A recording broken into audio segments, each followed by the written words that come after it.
cortina me gusta mucho porque más allá de que me parece buenísima, me recuerda que, bueno, viene un gran amigo, Santi Marino, que ya lo estoy viendo del otro lado, con una cara que, a ver, me gustaría que la describa él mismo. Hola Santi, ¿cómo estás? Hola Mary, ¿cómo andás? No quiero poner adjetivos. No hablo de mi vida privada. ¿Fuiste a votar? ¿A River? Sí, fui a votar. Fuiste a votar. Una elección tenía que ganar en el año. Bueno, muy bien, está bien, muy bien. ¿Festejaste? Sí, voté y gané. Voté y gané, está bien. Es lindo festejar elecciones. A mí hace mucho que no me pasa. Bueno, no te digo que creo que nunca me pasó, elecciones. de hecho. No te digo que festejé elecciones, pero sí pensé que estoy... Como dijo uno de los candidatos a presidentes de River, más mediático que político, la gente votó infraestructura y esto es un club de fútbol, pero bueno, la gente votó infraestructura. Bueno, está bien, que lluevan las inversiones entonces. Bueno, ya lloví, o sea, porque Sí. yo tenía una idea que es estamos votando museo, no estamos votando campo de juego, iba con esa sensación. De hecho fui con Nati y Anita para ver si dábamos una vuelta por el museo, había mucha gente, finalmente no lo hicimos. Me fui a otro museo a la tarde, una experiencia cuasi antropológica, me fui a ver un partido de polo, porque era gratis este fin de semana, y estoy para escribir una tesis de antropología. Ya estás, ¿no? sé esta materia que cursar, pero... Claro. O sea que yo tengo algunos amigos que trabajan en ese ámbito, por origen, son los pobres, los que andan, no son pobres, no voy a decir que son pobres, pero no son los ricos, Claro. son los que trabajan. Son los que laburan, claro. Exactamente. Entonces suelo ir a esa... Porque como dice Sheila Wilker, nadie se muere de contradicción, ¿viste? Entonces, No, al contrario, hay que evitarla. Total. Completamente. Así que bueno, ganó el equipo para el que yo hinchaba ese rato, eso no estuvo tan mal. ¿No? Bueno. Claramente ayer asistí a una situación que no se veía hace muchos años en el Club Atlético River Plate. Pero bueno. ¿Te quedaste hasta el final? Siempre me quedo hasta el final. Me voy cuando el último jugador de River se fue del estadio y de la cancha, y eso puede demorar a que dé la última, si da la entrevista muy larga, porque jugó muy bien, cosa que no pasa hace mucho. Me quedé hasta el final, sí, me quedé. Bien. O sea que viste el último minuto, o sea, viste todo. No, sí. Qué mala que Me soy, ¿no? estaba cargando Qué mala. y no me di cuenta. Mira, yo vengo de Llegaste hasta el festejar final. que mi enemigo se quedó afuera, nada más, es lo único que festejo. No me Mirá importa vos, nada más. Yo, que te tengo con tanta buena estima, pensé que me estabas preocupada por mi estado de ánimo. Mañana a las 12 del mediodía se venden las entradas para el plan de la mariposa en obras. Ah, perfecto, ya volvés a ganar. Exactamente, ya vuelvo a ganar. Bien. Bueno, muy bien. espero conseguir entrada y no tener que salir a manguear, no me da vergüenza. Bueno, pero ya, Pero mira, bueno. ni de contradicciones, ni de mangueo se murió nadie. Es cierto. Esa es la línea, ¿no? Ya está. Hablando de muerte. Sí. Solo porque vos dijiste que ni de contradicciones ni de mangueo. Sí. Nada vinculado al fútbol. El 31 de octubre se murió Armand Martelar. Sí. Y esto es una noticia para el campo de la comunicación. Martelar es uno de los padres fundadores del campo de la comunicación, un teórico muy difícil de describir, una gema de las bibliotecas de quienes tenemos libros atesorados en papel, uno de los pilares que nos hizo estudiar lo que somos.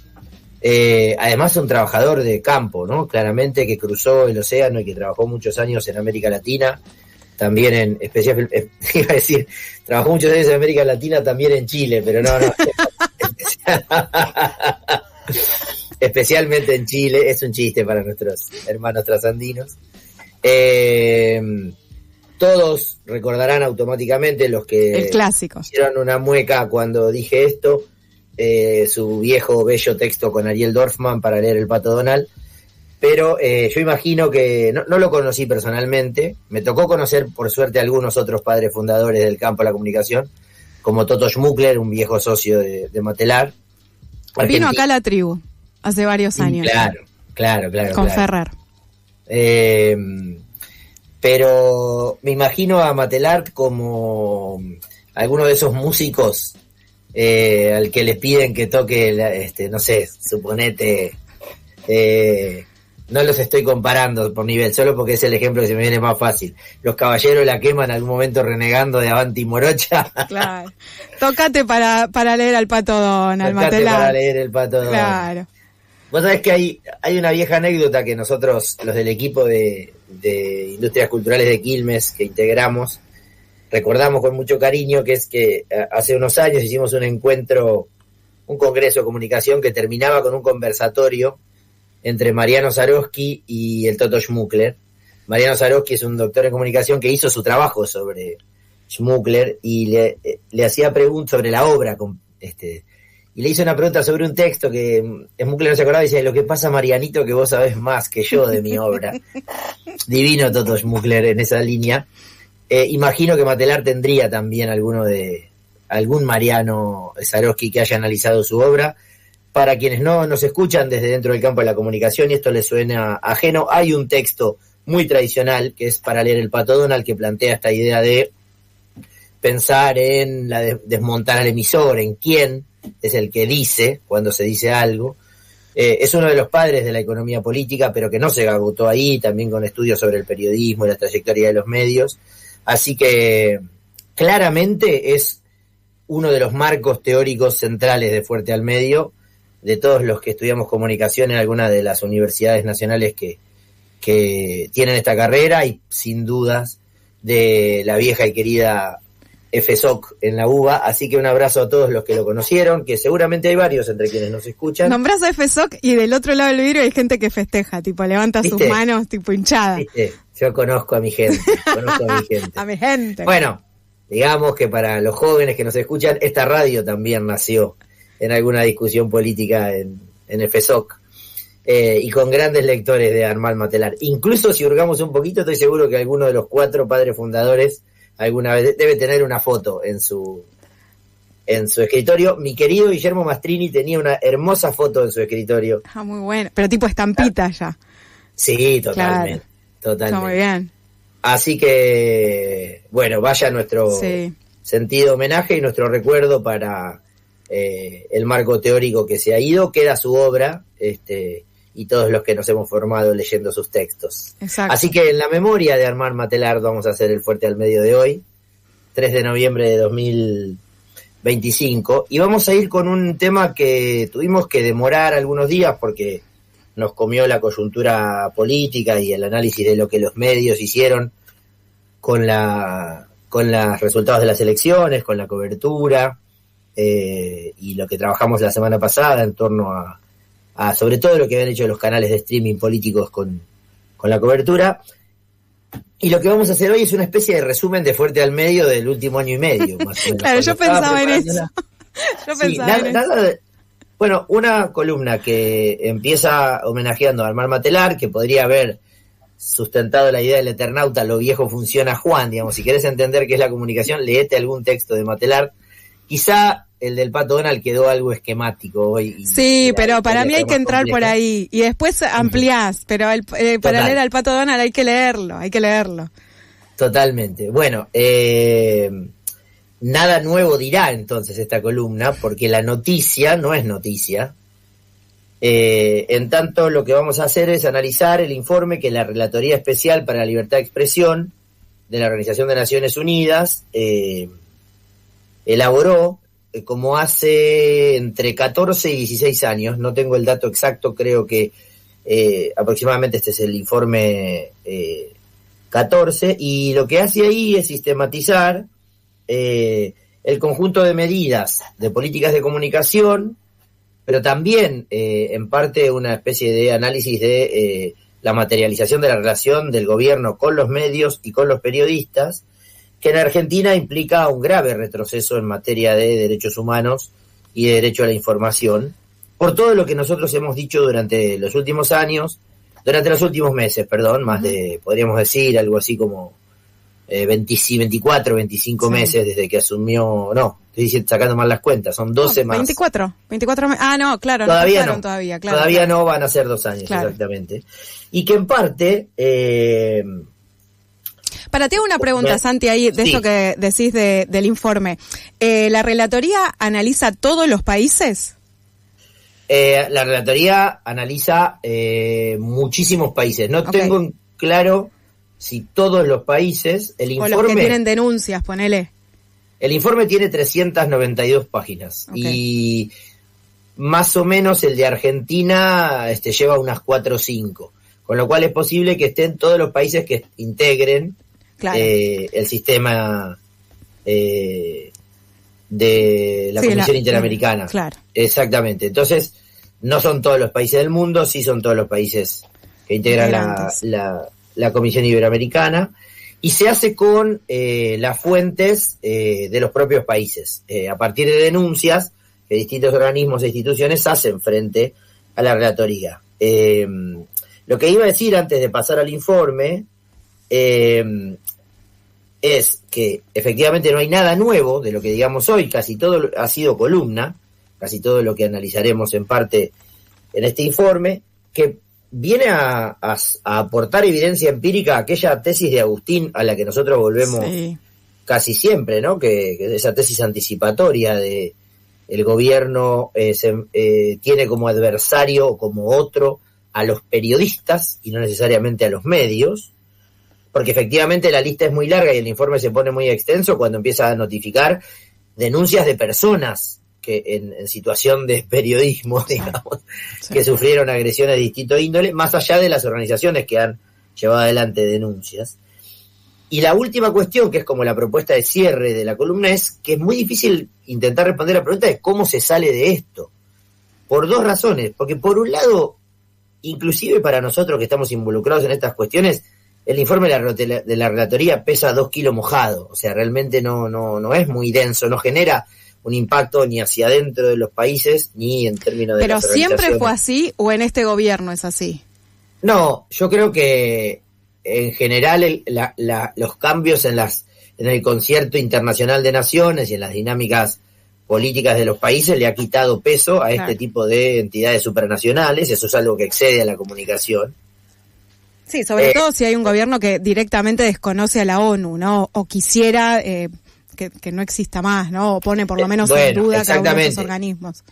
Y en el caso particular de Argentina esto sucede también porque esto que acabas de explicar es un gobierno que reniega de algunas organizaciones supranacionales, reniega de este tipo de instancias que son ciertamente democráticas desde su estructura y de su forma. Después, por supuesto que tiene limitaciones, obviamente, en donde cada país tiene un voto en algunas decisiones centrales, y este es un gobierno que entiende de otro modo las relaciones internacionales. No estamos nosotros capacitados más que como ciudadanos para hacer un análisis sobre esa cuestión, incluso hasta que es más opinión, que no nos gusta, a mí no me gusta el modo en que administra sus relaciones internacionales.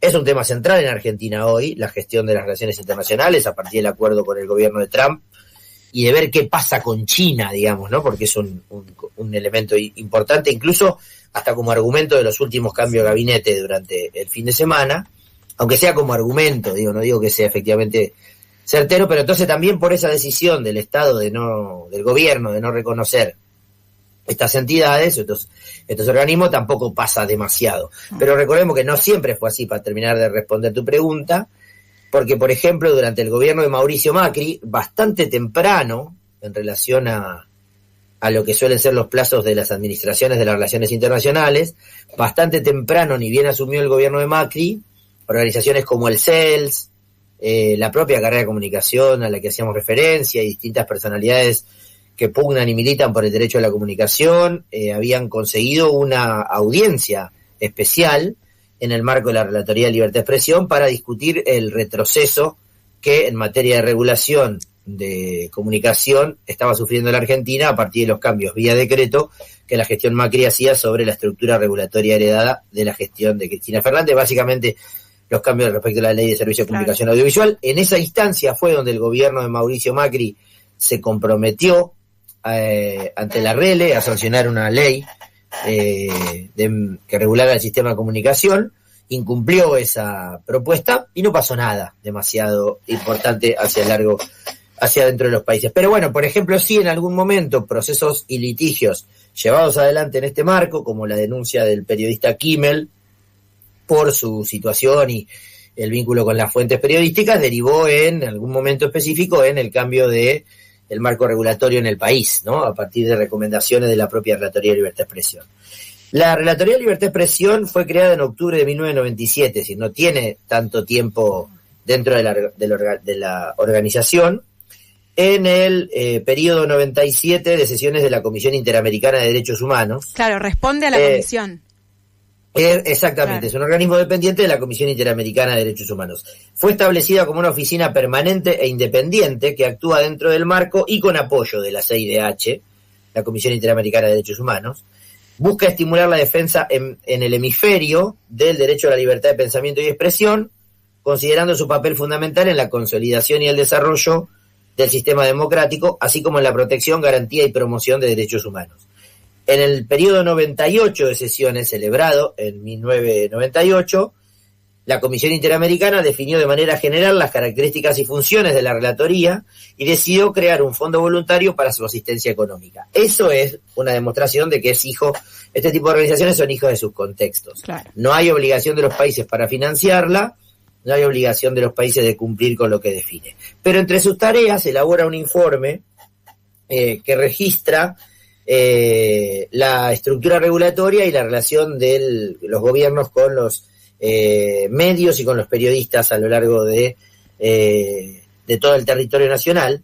Y en el resumen del informe que se puede leer y que podemos compartir luego en redes, lo que plantea la RL es que durante 2024 se registró un deterioro acelerado del ambiente para el ejercicio de la libertad de expresión en Argentina, caracterizado por la baja tolerancia del gobierno, específicamente del Poder Ejecutivo Nacional, hacia las críticas y los procesos deliberativos. En un contexto de cambios muy significativos en la órbita del Estado, en el manejo del Estado, decidido democráticamente por un gobierno que ganó elecciones democráticas, se reportaron con alta frecuencia, dice la relatoría, discursos estigmatizantes, principalmente desde las altas autoridades del Ejecutivo Nacional, contra periodistas y contra medios. A Agustín Espada le gusta esto, podríamos decir, ¿no? Ya tuvimos esta conversación, un sticker de ya tuvimos esta conversación con la cara de nuestro amigo. Lo necesitamos.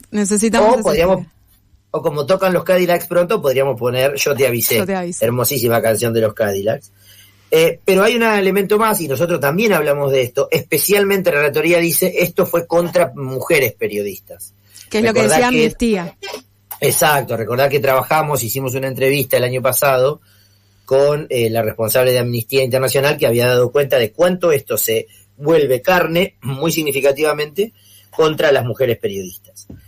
Ahora, no se agota el informe a los ataques, a los avances contra el ejercicio del periodismo, a las agresiones discursivas contra los periodistas y contra los medios y específicamente contra las mujeres, sino que también abre un poquito el campo de observación y habla de las condiciones en las que se desarrolla la protesta social y sobre todo la cobertura de la protesta social por parte de los medios.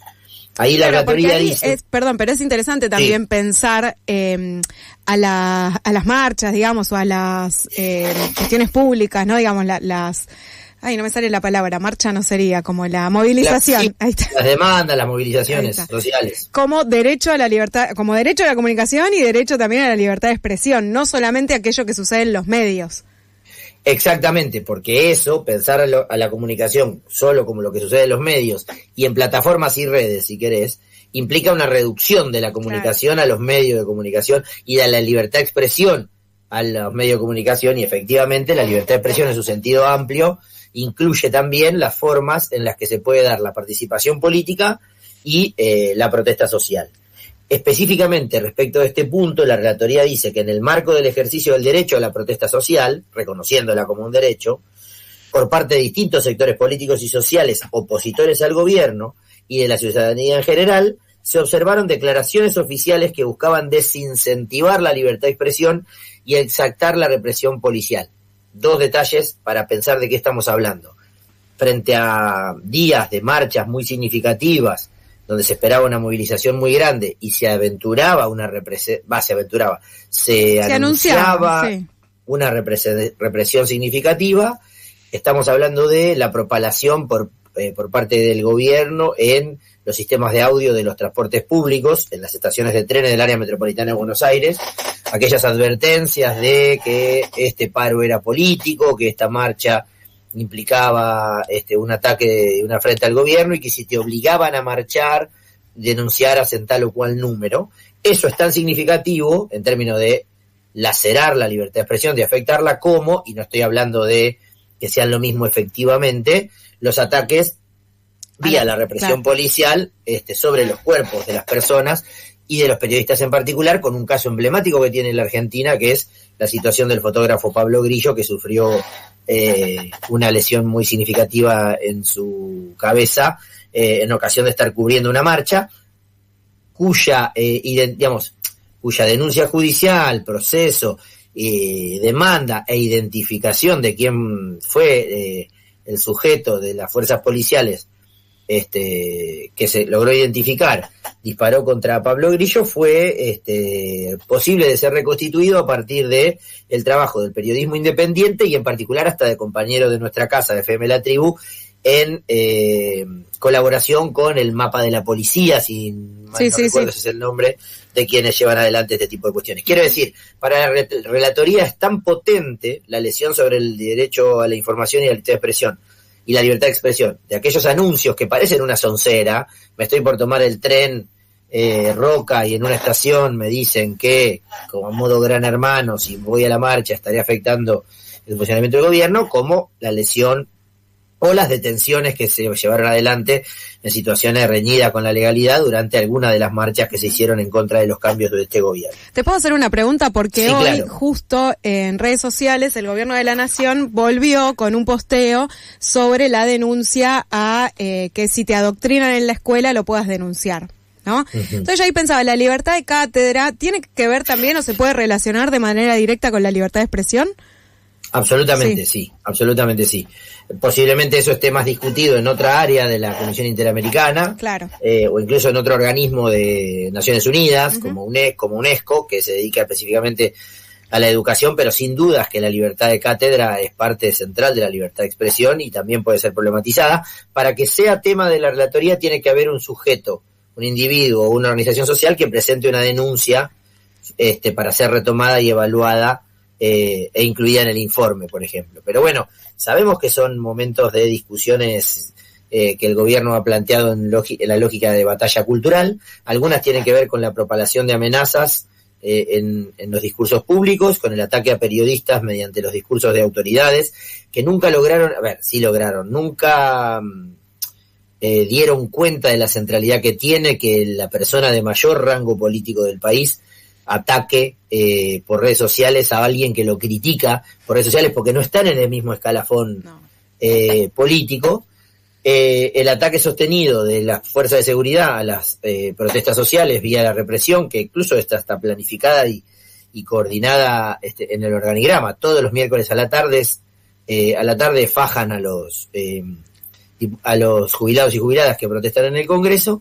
Y también una parte de lo que el gobierno denomina la batalla cultural, que tiene esta forma, como la que planteás, de volver a discutir la libertad de cátedra, o lo que hizo la ministra de Seguridad en los últimos días, que fue reponer el nombre de Juan Ramón Falcón a la Escuela de Formación de la Policía, y sobre todo del oficial Vargas, si mal no recuerdo, creo que me estoy acordando mal el apellido, que fue uno de los asesinos y represores en la década del 70. Recordemos, Ramón Falcón tuvo que ver con la represión en la Patagonia. Es todo una combinación de acciones coordinadas que responden a una lógica planificada por parte. Villar, no era Vargas, era Villar, con B corta era, que responden a un plan sistemático que se puede estructurar e identificar. Insisto, una cosa es lo que denuncia y recibe como denuncia la Relatoría de Libertad de Expresión. Algunas de las cosas que estamos planteando no están efectivamente en el informe. Lo que encuentra la REL es que en buena parte de las movilizaciones se registraron agresiones contra trabajadores de la prensa, originadas tanto en el accionar de agentes de seguridad como de particulares. Además de un deterioro en el debate público, la Relatoría registró cambios significativos en el marco institucional relacionado con el acceso a la información, los medios públicos y la publicidad oficial. No sé si te suena, pero aquí también hicimos el año pasado una columna sobre la modificación de la reglamentación de la ley que establece qué información es de acceso público y frente a qué tipo de demandas el Estado está obligado a responder. Por ejemplo, planteos de cuánto dinero costó la organización del acto en el Movistar Arena, supongamos, que es una información que debiera ser de información pública, pero también la reducción de la capacidad de acción de los medios públicos y de la policía oficial. Dice la relatoría, en particular se registró la adopción de marcos normativos restrictivos del derecho a la protesta y modificaciones regresivas y carentes de deliberación amplia en relación con la ley de acceso a la información pública, porque aquella modificación fue decreto, ¿no? Por decreto, claro. Exactamente. Esta es la presentación del informe en una síntesis de un texto que es ciertamente largo y que luego se desagrega en una serie de subtítulos. Por ejemplo, hay un subtítulo que da cuenta de la situación del periodismo y la democracia, un subtítulo que da cuenta de la comunicación y la protesta social, un título de la libertad de expresión, el Estado de Derecho y la institucionalidad democrática. Y entonces, por ejemplo, respecto de ese primer punto, del periodismo y la democracia, lo que plantea la REL es que hay un contexto adverso para el ejercicio de la libertad de expresión en Argentina, caracterizado principalmente por discursos hostiles, desde el mayor nivel de poder político hacia los periodistas. Y esto es SIC, que te voy a leer ahora para que veas que está escrito así con estas palabras. El presidente de la República ha sostenido un discurso recurrente y constante de estigmatización hacia periodistas y medios, acusándolos de ser corruptos, delincuentes con micrófono, mentirosos, ladrones, difamadores y extorsionadores, entre otros calificativos lesivos a la labor informativa, en contexto donde la prensa hacía publicaciones sobre asuntos o debates de interés público. Además, ha manifestado públicamente que el 85% de los medios miente todo el tiempo. Todas estas son frases que ha dicho el presidente Milei. Claro. Estas expresiones están frecuentemente dirigidas a periodistas y medios que han publicado información crítica o cuestionamientos al accionar gubernamental. Y, por ejemplo, según el Foro de Periodismo Argentino, FOPEA, que es una de las dos fuentes centrales para este recorrido. O sea, FOPEA se presentó como denunciante, fue una de las que participó. Exactamente. FOPEA y ADEPA, por eso quiero subrayar estas dos, porque son organizaciones que están algo a la derecha del cuadrante ideológico del campo de la sociedad civil. Sin embargo, según el Foro del Periodismo Argentino, entre abril y julio de el 2024 se registraron 37 casos de agresiones a periodistas y medios de comunicación, lo que representa un incremento del 24% respecto del mismo periodo del año anterior. El 71% de los casos habría implicado algún tipo de violencia estatal, siendo el 27% ataques atribuibles directamente al presidente de la nación. Eso dice FOPEA. Por su parte, ADEPA, la Asociación de Entidades Periodísticas Argentinas, estamos hablando de los dueños de los diarios y los portales de noticias en nuestro país, ha manifestado su preocupación por lo que caracterizó como un clima hostil para el trabajo de la prensa, alertando que hay una clara asimetría entre un presidente y un periodista. Las acusaciones y los denuestos presidenciales motorizan a un ejército de troles con el amparo de anonimato y de un financiamiento opaco que multiplican agresiones verbales y abren así rendijas a la violencia física. Y ahí empieza a sistematizar denuncias específicas, como por ejemplo la de Jorge Lanata, que antes de fallecer había presentado una demanda penal y una civil contra el presidente tras ser acusado de mentiroso y de recibir sobres; la del director de Perfil, Jorge Fontevecchia, que presentó demandas por declaraciones que lo señalaban como quebrador serial, periodista ensobrado. No está aquí agregado, pero recordemos que el presidente le dice Tinturelli, en una forma risueña y adolescente de referirse a los otros. Eso es una cosa que se te pasa a los 15 años, cuando tenés tu primera relación sexoafectiva, digamos, pero no parece ser el caso del presidente de la nación. Y adicionalmente hay denuncias hasta de legisladores, como Esteban Paulón, que ha presentado demandas frente a las agresiones que recibió por parte del presidente. La relatoría señala que estas declaraciones estigmatizantes de altos funcionarios pueden contribuir a exacerbar un clima de hostilidad, porque después, cuando, como decía la vieja canción, la vieja publicidad te dice, cuando vos cantás que los vamos a matar, ellos van y los matan. Efectivamente, es decir, esto luego se hace carne en la violencia social. Y, por ejemplo, además de todo eso, tuvimos avances e intentos de privatizar a los medios públicos, todavía no conseguido. La relatoría hace ahí toda una argumentación de por qué tiene que haber medios públicos, la reducción del acceso a la información pública mediante un decreto, la modificación del acceso a la sala de prensa en la Casa Rosada, el intento de Capital Humano de exigir una credencial para el ejercicio del periodismo. Sí. Esto me había olvidado. Eso fue un intento que tuvo el ministerio de Sandra Petovelo a mediados del año pasado. Sí, porque decía que cualquiera podía ser periodista. Sí, claro, Petovelo, cualquiera puede ser comunicador, ¿sabes? Exactamente. Y el informe termina con un planteo ciertamente crítico respecto del protocolo de protesta social que fue diseñado desde la asunción del gobierno de Javier Milei. La relatoría llama la atención sobre el grave efecto inhibitorio que estas prácticas tienen en el ejercicio del periodismo y de la sociedad en general, y plantea que además de todo lo que sistematizamos, un conjunto de periodistas ha planteado que esto genera condiciones de autocensura frente al temor, por ejemplo, o por recibir agresiones o por perder su trabajo. La conclusión que tenemos para el cierre de la columna de hoy es: ¿qué se puede hacer con esto? ¿Cómo se sale de esta trampa? Realmente es bastante compleja esta respuesta, y puede ser que, como River perdió 8 de los últimos 10 partidos y viene jugando mal, y el domingo que viene tiene que jugar contra Boca, yo esté algo con una mirada, ¿cómo se dice? Pesimista. No me sale, Pesimista. Es tan extraño en mí que no... Es que no cierto. Pero la verdad es que efectivamente este contexto muestra la dificultad que tiene el ejercicio del periodismo en general y la sociedad para que esto tenga algún tipo de impacto, porque esto se topa no solo con una concepción de la comunicación y el periodismo que lleva adelante el gobierno de Milei, sino con la relevancia que esto debería tener para la sociedad. No estoy culpando a la sociedad de no darle la relevancia necesaria, no es un diagnóstico acertado, sino una pregunta para del desafío que tenemos quienes ejercemos este tipo de posibilidad. Hace 20 años, todos los lunes hacemos un análisis profundo y tenemos la capacidad de hacerlo en esta radio, una radio que tiene 30 años y que, sin embargo, se muestra como distanciada la centralidad de la vida cotidiana de las personas frente a, efectivamente, los efectos inhibitorios que tiene sobre el ejercicio de la libertad este tipo de prácticas y este tipo de cuestiones. O sea, le sale muy barato al gobierno este recorrido, no incide ni en el comportamiento político, ni en las elecciones, ni en la performance electoral, y es falso que en el contexto de Internet, y donde se han multiplicado la capacidad de producir sentido social y que circule más o menos masivamente, estemos frente a un escenario más democrático. Parecemos estar en un contexto muy negativo y bastante menos democrático. Sí. Me quedé pensando en esto de los 90, como, ¿no? Esta circulación que era, bueno, efectivamente, si ahora todos podemos acceder por Internet a más información, ¿verdad? Bueno, creo que dimos la vuelta ya hace varios años y claramente nos estamos dando cuenta de que no es tan así ese sentido común que circulaba, ¿no?